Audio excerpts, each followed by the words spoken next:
नमस्कार. आजची कथा आहे पूर्णत्व. आपल्या किरणांचा पसारा आवरता घेऊन तो हिरण्यगर्भ अस्ताला जातानाही तितक्याच दिमाखात चालला होता.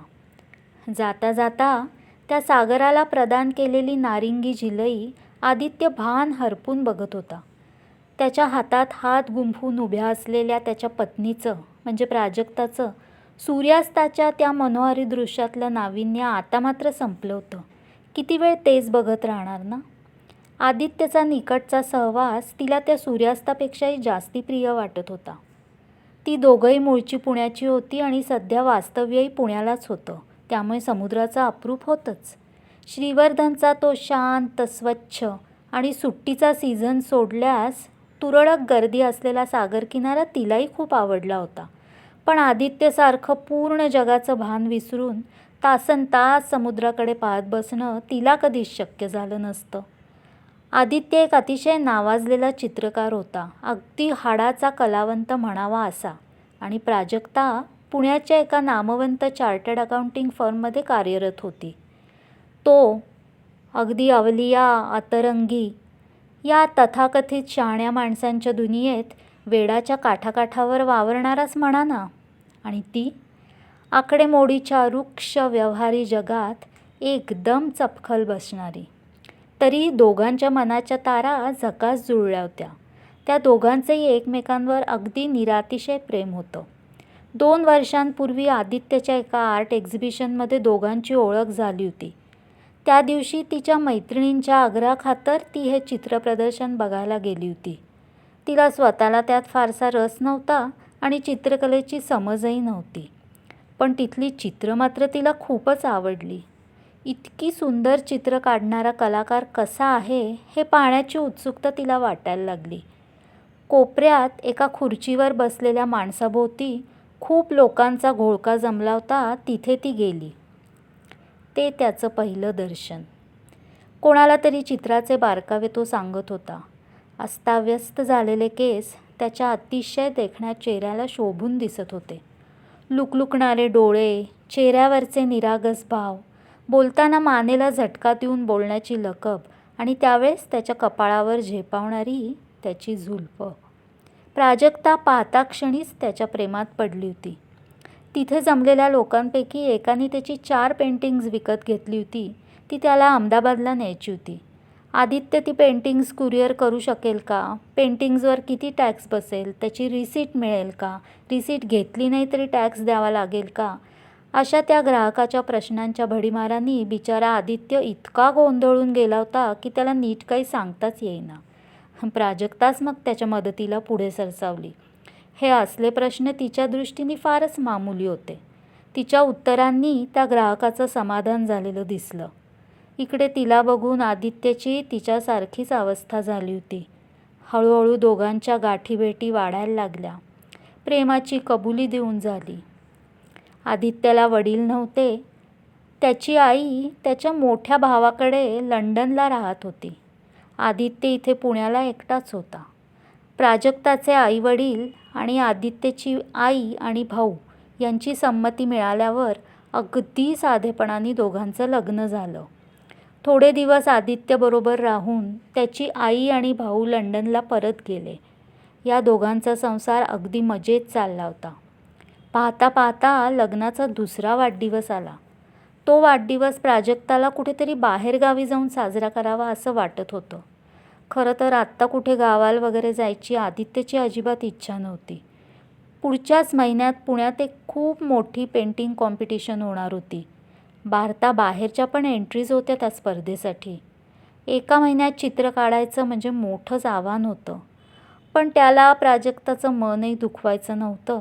मग दोघांनी 2-3 दिवस जवळचं ठिकाण म्हणून श्रीवर्धनला जाऊन यायचं ठरवलं. त्याप्रमाणे ती दोघं इथे आली होती.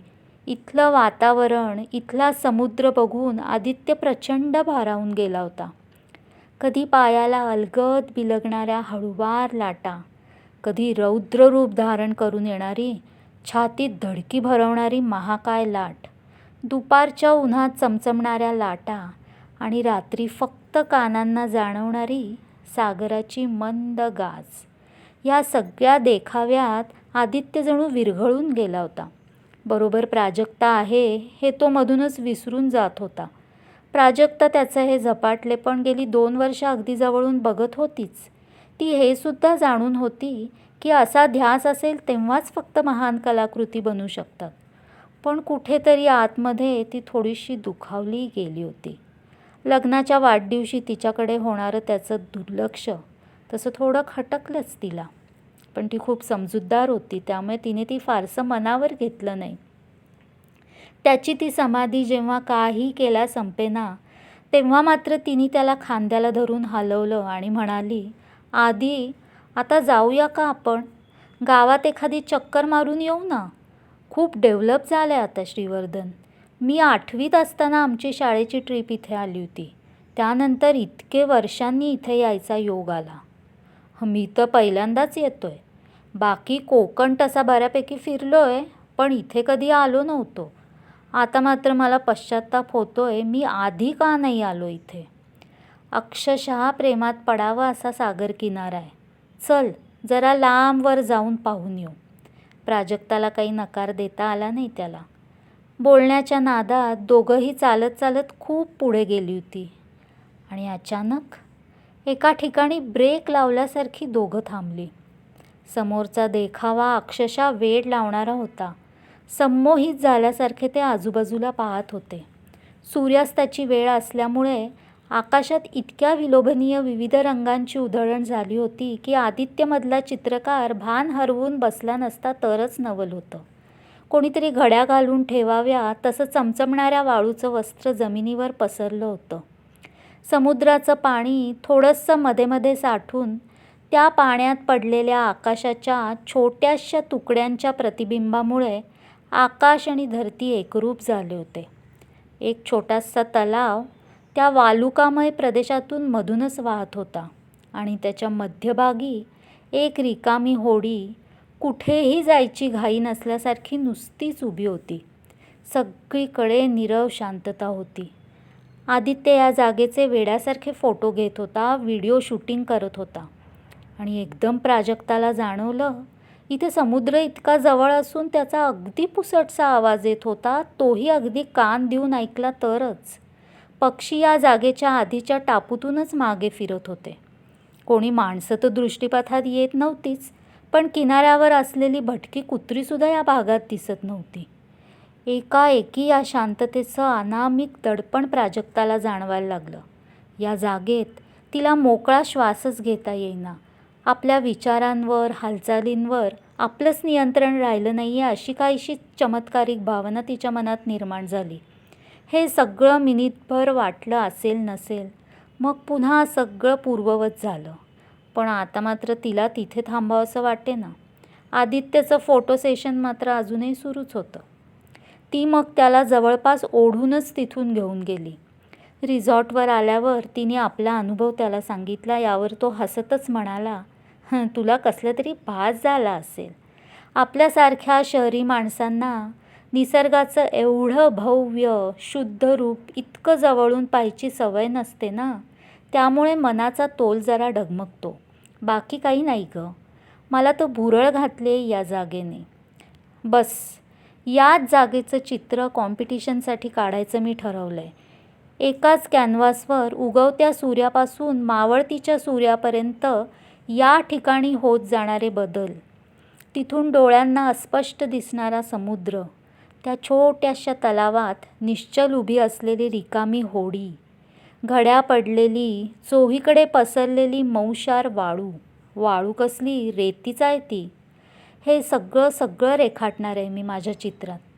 प्राजक्ता, उद्या आपण परत पुण्याला चाललो आहे, पण मी मात्र असं ठरवलं आहे, माझं ड्रॉइंगचं सगळं सामान घेऊन मी परत इथे येणार आहे.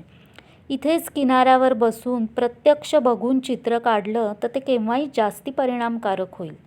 आपण उद्या परत जायच्या आधी बीचच्या अगदी जवळ जे 2-3 रिसॉर्ट्स आहेत ना, तिथे चौकशी करून ॲडव्हान्स भरून ठेवू. पुढच्या महिन्यात स्पर्धा आहे, त्यामुळे 3 आठवड्यात मला हे चित्र पूर्ण करावंच लागेल." प्राजक्ताला हे ऐकून जरा धक्काच बसला. आत्तापर्यंत ती दोघं एकत्र विचारविनिमय करून अशा गोष्टी ठरवत होते. आता आदित्य सगळं ठरवून मोकळाही झाला होता. ती त्याला म्हणाली, "अरे, इतक्या घाईने निर्णय पण घेऊन टाकलास? आणि माझं काय? मला इतके दिवस कोण सुट्टी देणार आहे? बरं, इथे ऑनलाईन काम करायचं म्हटलं तरी नेटवर्कचा प्रॉब्लेम येतो. तू इथले एवढे फोटो व्हिडिओज घेतलेस तर प्रत्यक्ष इथे थांबून बघायची काय गरज आहे? आणि तुझ्यासारख्या जिनियस आर्टिस्टला हे चित्र काढणं तर अजिबात अवघड नाही आहे."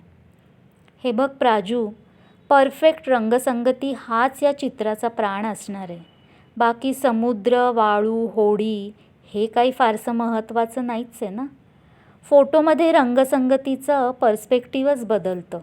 मला जे चित्र अभिप्रेत आहे ते इथे प्रत्यक्ष बघून काढलं तरच शक्य आहे. तसंही तुला इथे कंटाळाच येईल. तुला तर माहिती आहे, मी एकदा का रंगांच्या दुनियेत शिरलो की मला कसलेही भान राहत नाही. तू तुझ्या सुट्टीच्या दिवशी इथे येऊ शकतेस की. 4 तासांचं जेमतेम अंतर आहे तसंही. 15-20 दिवसांचा प्रश्न आहे गं. आणि तो व्हॅन गॉग तर म्हणे सूर्यफुलाचं चित्र काढत असताना बरोबर तसा रंग येण्यासाठी तळपत्या उन्हात उभा राहिला होता. असा ध्यास असावाच लागतो गं. प्राजक्ताला नेहमीप्रमाणेच त्याचे मुद्दे खोडून काढता आले नाहीत. दुसऱ्या दिवशी ते पुण्याला परत आले. इझेल सकट सगळं सामान पॅक करून आदित्य पुढच्या दिवशीच परत श्रीवर्धनला गेला. समुद्र किनाऱ्यावरचंच एक रिसॉर्ट त्यांनी बुक केलं होतं. अर्थातच तिथे तो फक्त झोपण्यापुरताच असणार होता. पुढचे 4 दिवस प्राजक्ताला मात्र कठीण गेले. मोबाईल रेंज क्वचितच असायची. तेव्हा आदित्यबरोबर बोलणं व्हायचं, पण तेव्हा तिला जाणवायचं की तो त्याच्या विश्वात रममाण झाला आहे. ती मात्र फार बेचैन झाली होती आणि त्याचं कारण तिला समजत नव्हतं. तसा तो कामानिमित्त गावाला जात होताच की, तेव्हा ती इथे एकटीच असायची. पण ही वेळ काही वेगळीच होती. 5व्या दिवशी तर तिची अस्वस्थता इतकी शिगेला पोचली की ऑफिसमधून 2 दिवसांची रजा घेऊन ती परस्पर दुपारच्या श्रीवर्धनच्या बसमध्ये बसली. ती पोचली तेव्हा 7 वाजायला आले होते. उन्हाळ्याचे दिवस होते म्हणून बऱ्यापैकी उजेड होता. रिसॉर्टमध्ये आदित्य नव्हताच. मग ती तशीच बीचवर गेली. भराभर चालत त्या जागी जाऊन पोचली.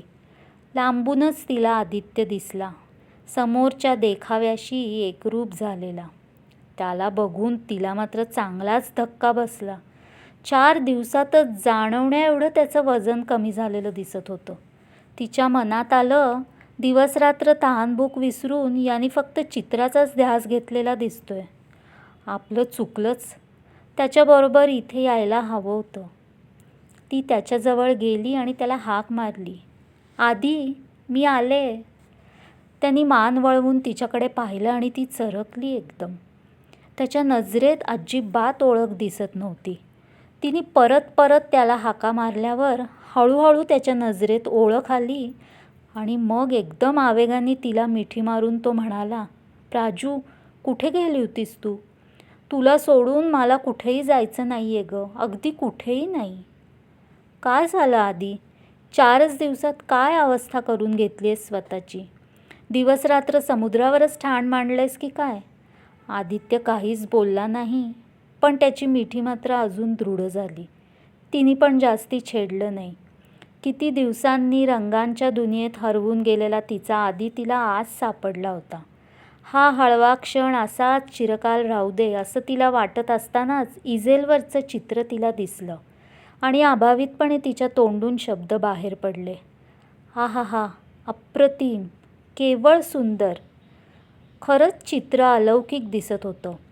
सूर्योदयापासून रात्रीपर्यंतच्या सूर्याच्या आणि त्याबरोबर बदलत जाणाऱ्या लाटांच्या छटा एकाच कॅनव्हासवर बेमालूम मिसळल्या गेल्या होत्या.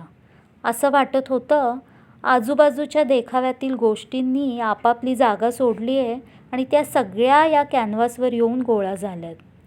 ती चित्र बघत असताना आदित्य त्याच्या रंगांच्या दुनियेत परत गेला होता. तो प्राजक्ताला म्हणाला, "चित्र छान झालं आहे. माझ्या अपेक्षेपेक्षा खूप लवकर पूर्ण पण झालं आहे. पण ते अजून अपूर्ण आहे.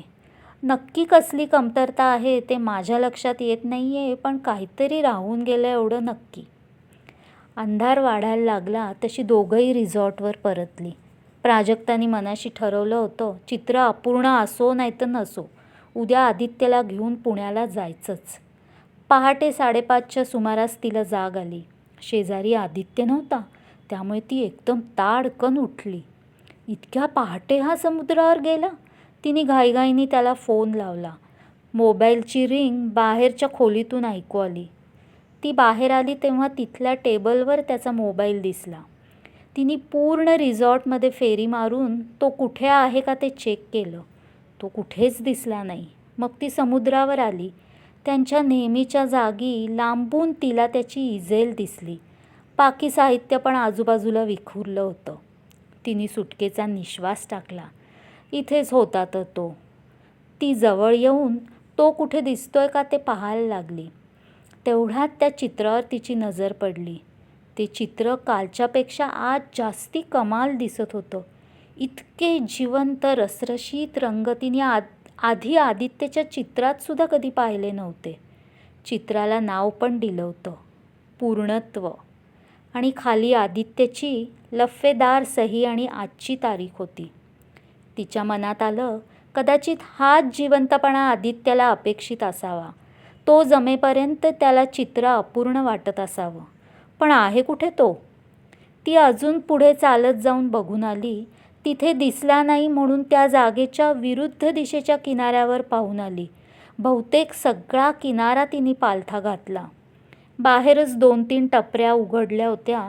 तिथल्या माणसांना पण तिने आदित्यचं वर्णन सांगून तसा कोणी जवळपास दिसला का ते विचारलं. पण कोणीच दिसला नाही असं उत्तर दिलं. ड्रॉइंगचं सगळं सामान घेऊन इतकी पायपीट केल्यामुळे खरं तर ती खूपच दमली होती. शिवाय टेन्शन होतं ते वेगळंच. कदाचित तो दुसऱ्या बाजूनी रिसॉर्टवर गेला असेल असा विचार करत ती तिथे पोचली. पण तिथेही त्याचा पत्ता नव्हता. तिने मग त्या रिसॉर्टच्या ओनरला, चौधरीला 4 दिवस आदित्य किती वेळ तिथे असायचा ते विचारलं. त्यांनी सांगितलं, साहेब तर पहाटेच समुद्रावर जायचे. पहिल्या दिवशी दुपारी जेवायला आले होते. त्यानंतर मात्र पुढचे 3 दिवस पहाटे गेले की एकदम रात्रीच परत येत होते. जास्ती कोणाशी बोलत पण नव्हते. मॅडम, मला वाटते रात्री येतील ते परत. पण असा न सांगता तो मला एकटीला सोडून नाही जाणार कुठे. बरोबर मोबाईल नाही, पैसे तरी घेतलेत का माहिती नाही. प्राजक्ता स्वतःचीच बोलल्यासारखी बोलत होती. तिला आता फार काळजी वाटायला लागली होती. तिचा चेहरा बघून चौधरीने तिला पोलिसात तक्रार नोंदवायला सांगितली. त्यांनी स्वतः तिच्याबरोबर जायची तयारी दर्शवली. तिलाही ते पटलं आणि त्याला तिथे घेऊन जाण्याचा निर्णय बरोबर ठरला. पोलिसांनी विचारलेल्या आडव्या तिडव्या प्रश्नांची उत्तरं चौधरीनीच बरोबर दिली. प्राजक्ताची बाजू घेऊन तो बोलला. आदित्यचा मोबाईल पोलिसांनी चेक केला. त्यात त्यांना काही आक्षेपार्ह किंवा प्राजक्तावर संशय घेण्यासारखं काहीच आढळलं नाही. त्यामुळे त्यांनी खूप सहकार्य केलं. सगळीकडे त्याचा कसून शोध घेतला. तसेही पुण्या-मुंबईसारखं आवाढव्य नव्हतं श्रीवर्धन. त्यामुळे शोध मोहीम लवकर आटपली. अगदी मानवी पाणबुड्यांनी जमेल तितका समुद्र घुसळून आदित्यचा तिथेही शोध घेतला. पण व्यर्थ. नाईलाजाने प्राजक्ता 2 दिवसात पुण्याला परतली.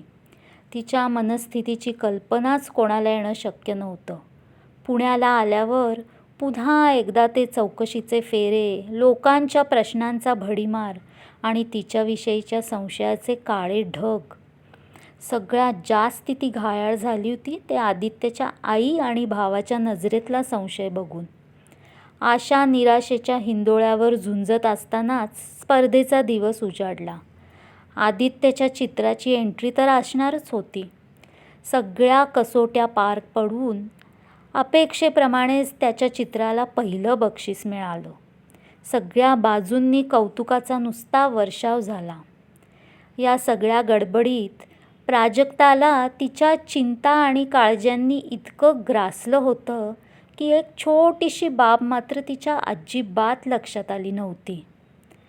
त्या पूर्णत्व या चित्रातली होडी आता रिकामी नव्हती. धन्यवाद.